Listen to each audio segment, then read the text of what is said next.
আজকে আমরা আলোচনা করব একটা গুরুত্বপূর্ণ কারেন্ট অ্যাফেয়ার্স এর বিষয় নিয়ে। ভারত ও নিউজিল্যান্ডের ফ্রি ট্রেড এগ্রিমেন্ট বা এফটিএ এর সাম্প্রতিক খবর, আপডেট এবং বিশ্লেষণ নিয়ে। এটা শুধু দুই দেশের নীতিগত চুক্তি না, ভারতের অর্থনীতি, রপ্তানি, বিনিয়োগ ও ইন্ডো প্যাসিফিক স্ট্র্যাটেজিক অবস্থানেও এর বড় প্রভাব ফেলবে। চলো সহজে ব্যাখ্যা করি। 2025 সালের 22শে ডিসেম্বর ভারত ও নিউজিল্যান্ড তাদের ফ্রি ট্রেড এগ্রিমেন্টের আলোচনা সফলভাবে শেষ করেছে মাত্র 9 মাসের মধ্যেই। এটি ভারতের কিছু দ্রুততম ও স্ট্র্যাটেজিকভাবে শক্তিশালী একটি এফটিএ। ভারত আজকাল বিশ্ব অর্থনীতিতে নিজের ফুটপ্রিন্টস বড় করছে এবং বিভিন্ন বাজার তৈরির চেষ্টা করছে। এখন প্রশ্ন হচ্ছে, এই এফটিএ এত গুরুত্বপূর্ণ কেন? এই ফ্রি ট্রেড এগ্রিমেন্টের লক্ষ্য হচ্ছে আগামী 5 বছরের মধ্যে ভারত ও নিউজিল্যান্ডের বাণিজ্য দ্বিগুণ করা। আরো গুরুত্বপূর্ণ বিষয় হচ্ছে, নিউজিল্যান্ড এই আগামী 15 বছরে প্রায় 20 বিলিয়ন মার্কিন ডলার বিনিয়োগ করার প্রতিশ্রুতি জানিয়েছে ভারতের বিভিন্ন সেক্টরে। এটা শুধু একটা বাণিজ্য চুক্তি নয়, ভারতের অর্থনীতির ওপর দীর্ঘমেয়াদী আন্তর্জাতিক আস্থার প্রতিফলন। এই এফটিএ তে ভারতের সব রপ্তানির উপর নিউজিল্যান্ড 100% ডিউটি ফ্রি অ্যাক্সেস দেবে। নিউজিল্যান্ডের পণ্যগুলোর কাছাকাছি 95% বাইল্যাটারাল ট্রেডে ট্যারিফ সহজ হবে।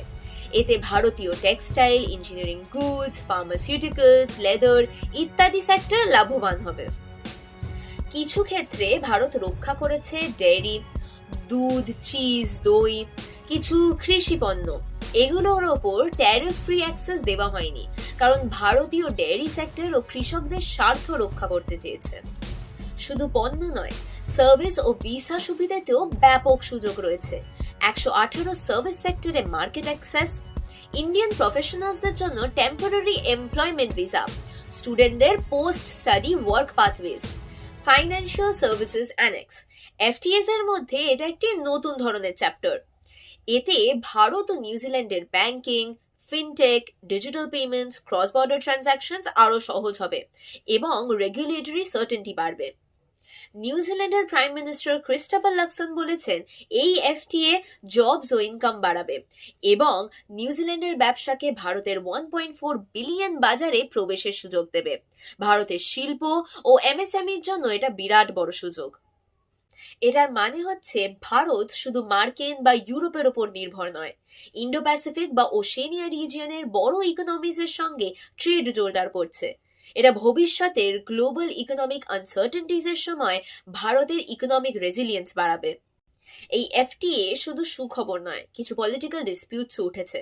নিউজিল্যান্ডের ফরেন মিনিস্টার উইনস্টন পিটার্স এটাকে ব্যাড ডিল বলেছে, কারণ ইমিগ্রেশন ও ডেয়ারি অ্যাক্সেসের বিষয়ে সমর্থন কম।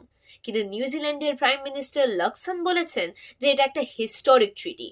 সংক্ষেপে বললে, এই ভারত ও নিউজিল্যান্ডের এফটিএ একটা মাইলস্টোন ভারতের ট্রেড ডিপ্লোম্যাসিতে।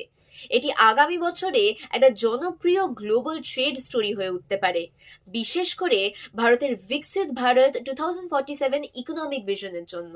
ভিডিওটা ভালো লেগে থাকলে লাইক, শেয়ার ও সাবস্ক্রাইব করে দিও।